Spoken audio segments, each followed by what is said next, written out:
Fala aí, investidor, beleza? Mais um dia de análise de indicadores fundamentalistas e hoje vamos falar da Taesa, de ticker TAE11, 3 e 4, empresa do setor de elétrico do segmento de transmissão, que é uma das queridinhas dos investidores e vai distribuir grandes dividendos nos anos de 2021 e 2022. Ela anunciou que irá distribuir aproximadamente 466 milhões de reais em juros sobre capital próprio e dividendos até o final do mês de maio, sendo isso aproximadamente 3,3% do dividend yield com os preços atuais da ação. Então vamos para a análise, sem enrolação. Bom, para quem não me conhece, meu nome é Fernando e esse aqui é o Rapidinhas de Investimento. Como sempre dizemos, essa análise será dividida em 5 grupos de indicadores: indicadores de valuation, de endividamento, de rentabilidade, de eficiência e de crescimento. Como sempre fazemos, antes de começar os indicadores, falaremos sobre algumas informações importantes sobre o ativo. Começando com o free float, que é quantos por cento das ações estão em livre negociação no mercado. Hoje a Taesa tem um free float de 63,45%, ou seja, esse percentual está em livre negociação para que nós, investidores, possamos comprar. Agora o tag along, que indica pra gente o grau de proteção ao acionista minoritário com relação aos grandes acionistas da empresa. Lembrando que as ações podem ser divididas em 3 grupos: as ON, as PN e as Units. As ON são as ações ordinárias, que terminam com o ticker em 3 e te dão direito ao voto na Assembleia. As PN são as ações preferenciais, que terminam em 4 no seu ticker e te dão preferência na distribuição de proventos. E as Units são um conjunto de ações ON e PN estipulados pela empresa. O ideal é que todas as empresas tenham em suas ações 100% de tag along, tanto na PN quanto na ON. A Taesa apresenta em suas ações um tag along de 100%. Vamos dar uma olhada agora no preço e no histórico do preço das ações da Taesa. O preço das ações Units da Taesa estava no dia dessa análise em R$ 40,11. Vamos dar uma olhada agora no seu gráfico de histórico. Avaliando o histórico de preço da Taesa, percebemos que depois da crise, em maio de 2020, a Unit TAE11 estava custando R$ 24,26 e hoje está custando R$ 40,11. Um crescimento de aproximadamente 65% em um ano, estando hoje muito próximo da sua máxima histórica, que foi de R$ 40,63. Iniciaremos agora a avaliação dos indicadores de valuation, começando pelo dividend yield, que é quantos por cento do preço da ação atual é distribuído em juros sobre capital próprio e dividendos ao investidor. Lembrando que o dividend yield é um dos quesitos mais importantes para os investidores quando se avalia a Taesa, que é considerada uma vaca leiteira, por ser uma grande distribuidora de dividendos. Para quem não sabe, dividendos são uma parte dos lucros que são distribuídos aos acionistas. O dividend yield da Taesa hoje está em 11,63%, um dos maiores dividend yields do mercado, espetacular. Sendo que nos últimos 12 meses a empresa distribuiu aproximadamente R$ 4,66 por ação. Podemos perceber no gráfico que a Taesa sempre distribuiu grandes dividendos em relação ao seu preço, sendo que a menor distribuição nos últimos 10 anos foi de 6,06%, que é maior do que a média das ações do Ibovespa, que é de 3,5%. Notamos também que hoje o dividend yield está acima da sua média histórica, que é de 10,72%. Uma empresa com essa média histórica é algo que não vemos rotineiramente. Vamos avaliar agora o gráfico de proventos da empresa. Proventos que são a soma dos valores absolutos de juros sobre capital próprio e dividendos. Avaliando o gráfico de proventos, percebemos que a empresa distribui ininterruptamente desde 2012 até 2021. Notamos também que no ano de 2021 a empresa já distribuiu, contando com a distribuição de maio, R$ 2,98 por ação, sendo que no período de 2020 a Taesa distribuiu um total de R$ 3,21. Sabendo que a Taesa também distribui dividendos nos meses de agosto, novembro e dezembro, a tendência é que ela distribua muito mais do que distribuiu no ano passado. Para complementar a análise do dividend yield, vamos avaliar agora o dividend payout, que é quantos por cento dos lucros são distribuídos aos acionistas por meio de dividendos juros sobre o capital próprio. O ideal é que a empresa distribua menos de 100% dos seus lucros, para que a distribuição seja sustentável. Podemos perceber no gráfico de payout que a Taesa distribuiu acima de 100% dos seus lucros somente no ano de 2017, quando distribuiu 116,50%, sendo que provavelmente essa distribuição veio de um acúmulo de lucros dos anos anteriores. No ano de 2020, a Taesa distribuiu 68,39% dos seus lucros em proventos, ou seja, aproximadamente 32% dos seus lucros continuaram na empresa para reinvestimento. Notamos que em 2021 a empresa está distribuindo aproximadamente 83% dos seus lucros, ainda estando em um bom patamar de distribuição, vendo que sua média histórica é de 86,94%. Agora vamos falar do P sobre L, que é um indicador que muitos investidores consideram super importante, por ser uma relação entre o preço atual da ação e o lucro da empresa. Esse indicador mostra pra gente em quanto tempo mais ou menos a empresa retornará em lucros o que nós investimos nela hoje. O ideal é que esse indicador seja menor do que 15. Hoje o indicador está em 5,63, que é considerado um indicador muito bom, estando bem abaixo do ideal. Notamos no gráfico que o P sobre L da Taesa apresenta certa oscilação, porém sempre dentro dos patamares adequados, abaixo de 15. Sendo assim, temos que compará-lo com seus anos anteriores. Hoje o indicador está abaixo de sua média histórica, que é de 7,25. É difícil encontrarmos hoje no mercado empresas do nível da Taesa com o indicador P sobre L no patamar atual. Importante dizer aqui que nenhum indicador deve ser avaliado de maneira individual. Temos que avaliar o conjunto de indicadores, o mercado atual e aonde a empresa se posiciona no seu setor. Agora falaremos do indicador P sobre VP, que é uma relação entre o preço atual da empresa e o seu valor patrimonial. Lembrando que um P sobre VP igual a 1 significaria que a gente estaria pagando pela ação o equivalente ao seu valor patrimonial dividido pelo número de ações. O ideal é que esse indicador seja menor do que 1,5. Hoje o P sobre VP da Taesa está em 2,12, que é um pouco acima do ideal. Dando uma olhada no gráfico, conseguimos perceber que desde 2012 até hoje, a relação entre o preço da ação e o seu valor patrimonial vem crescendo, estando hoje acima da sua média histórica, que é de 1,61.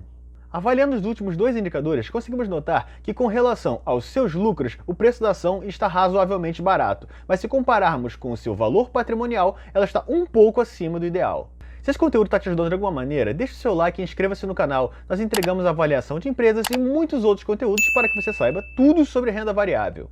Além disso, entregamos notícias diárias do que mais importante está acontecendo no mercado. Agora voltando e com os indicadores de endividamento, começando com a dívida líquida sobre patrimônio líquido, que é uma relação da dívida com o patrimônio da empresa. O ideal é que esse indicador seja abaixo de 1, indicando que o valor da dívida não supera o patrimônio da empresa. Hoje o indicador está em 0,82, indicando que o valor da sua dívida é equivalente a 82% do valor do seu patrimônio, mostrando que a empresa tem bastante controle sobre o seu endividamento. Agora falaremos sobre a dívida líquida sobre EBITDA. Para quem não sabe, EBITDA são os lucros antes dos juros, impostos, depreciação e amortização. Ele diz pra gente em mais ou menos quantos anos a empresa conseguiria pagar as suas dívidas se ela utilizasse o EBITDA inteiro para o pagamento. O ideal desse indicador é que ele seja abaixo de 3, indicando que a empresa conseguiria pagar as suas dívidas em até 3 anos. Hoje o indicador está em 3,9, um pouco acima do ideal. Notamos no gráfico um crescimento de 0,9 no indicador, quando comparamos ele ao mesmo período do ano anterior, passando de 4,5 bilhões de reais no primeiro trimestre de 2020 para 6,39 bilhões de reais no primeiro trimestre de 2021. Esse resultado serve para prestarmos atenção no endividamento da empresa. Porém, não apresenta grande preocupação no momento, principalmente por a empresa conseguir excelentes condições de endividamento. E o motivo dessas condições é que ela é uma empresa do setor de transmissão de energia, que é um setor muito perene, com estabilidade nas suas receitas. Hoje, o custo da dívida está em 4,36% ao ano, que é um valor excepcional. Além disso, a empresa apresenta um caixa de 6,61 bilhões de reais, que com somente esse valor conseguiria pagar as suas dívidas previstas para 2021 e 2022. Outro indicador de endividamento importante são os passivos sobre ativos, uma relação clara entre os passivos da empresa e os ativos da empresa. Se o indicador for maior que 1, indica que a empresa tem mais passivos do que ativos, e o contrário indica que a empresa tem mais ativos do que passivos. O ideal, é claro, é que esse indicador seja menor do que 1. Hoje, em 0,56, indica que o valor dos passivos da empresa equivale a 56% do valor dos ativos da própria empresa, o que é um excelente sinal. Conseguimos perceber no gráfico que a empresa sempre teve mais ativos do que passivos, estando sempre abaixo de 1. Notamos também que nos últimos anos, desde 2017, a empresa começou a adquirir mais passivos, principalmente pelo seu investimento em novos projetos, que devem ser finalizados em sua grande maioria em fevereiro de 2022, podendo assim gerar muito mais receita para a empresa. Iniciaremos agora a análise da liquidez corrente, que indica pra gente a capacidade de pagamento das dívidas da empresa em curto prazo, sendo ela ativo circulante sobre passivo circulante, sendo que o ativo circulante são os ativos atuais e a receber nos próximos 12 meses, e o passivo circulante são os passivos atuais e a serem pagos nos próximos 12 meses. O ideal para esse indicador é que ele seja maior que 1, indicando que a empresa conseguiria pagar os passivos desses próximos 12 meses com os mesmos ativos desses próximos 12 meses. Hoje encontra-se em 2,93, muito positivo, mostrando que a empresa tem praticamente 3 vezes mais ativo circulante do que passivo circulante. Agora falaremos sobre os indicadores de eficiência, começando com a margem EBIT, que é uma relação entre o EBIT da empresa e a sua receita líquida. Só para esclarecer, EBIT são os lucros da empresa antes que sejam pagos os juros das dívidas e os seus impostos. O ideal é que a margem EBIT seja acima de 10%. Hoje está em 92,32%, uma margem impressionante, mais de 9 vezes acima do ideal. Conseguimos ver no gráfico que a margem EBIT da Taesa não apresenta grandes oscilações, estando sempre em patamares extremamente altos. Notamos também que o indicador hoje está acima de sua média histórica, que é de 89,54%. Que média, hein? Agora falaremos da margem líquida, que é uma relação entre o lucro final da empresa e a sua receita inicial. Conseguimos esse indicador dividindo o lucro líquido pela receita líquida. O ideal é que ele também seja acima de 10%. Hoje, a margem líquida da Taesa está em 64,95%, uma margem dificilmente encontrada no mercado atual. Conseguimos ver no gráfico que a margem líquida da empresa vem crescendo desde 2009 até hoje, demonstrando bastante qualidade da gestão da empresa. Este indicador hoje está acima da sua média histórica, que é de 57,61%, também uma média espetacular. Devemos ficar de olho, pois como vemos nesse gráfico, o crescimento do lucro líquido da empresa em 2020 e 2021 foi consequência da correção monetária dos ativos contratuais, que foram reajustados pela inflação, que tem estado em níveis muito altos nos últimos meses. Sendo assim, existe grande chance de que, quando a inflação caia, os lucros também diminuam. Vamos falar agora sobre os indicadores de rentabilidade, começando com o ROI, que é uma relação entre o lucro líquido e o patrimônio líquido da empresa. O ideal desse indicador é que ele seja acima de 10%. Hoje, o ROI da empresa está em 37,20%, um retorno espetacular, muito acima do ideal.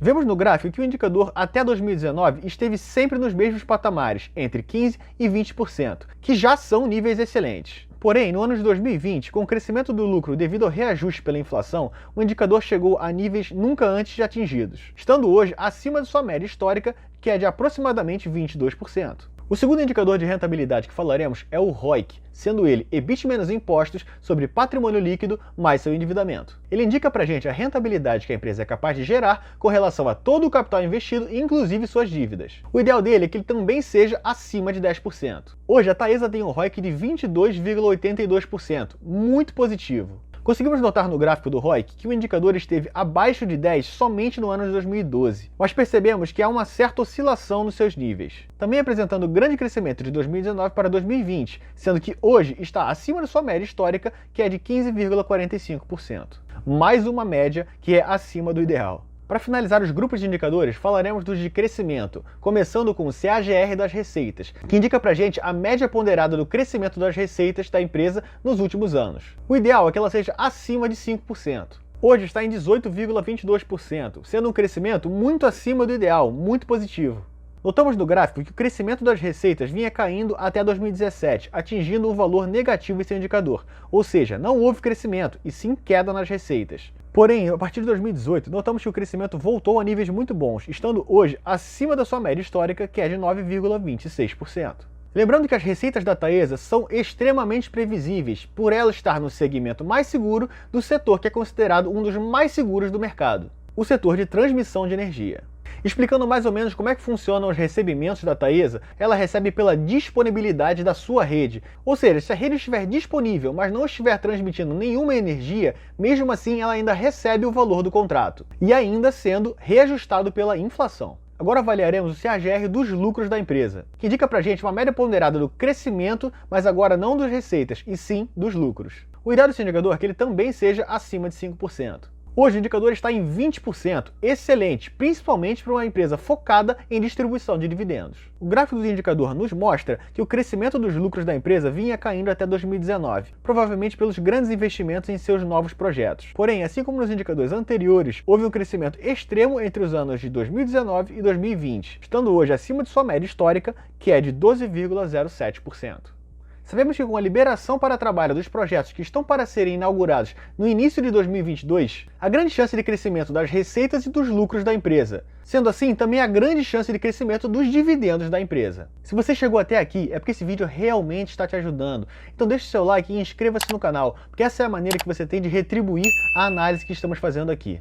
Faremos agora uma breve conclusão sobre a análise dos indicadores da Taesa. Avaliando o contexto geral dos indicadores fundamentalistas, percebemos que a Taesa segue entregando excelentes resultados, principalmente pelo impacto positivo do reajuste das suas concessões, mostrando que ela continua sendo uma das excelentes empresas para quem busca renda passiva e dividendos.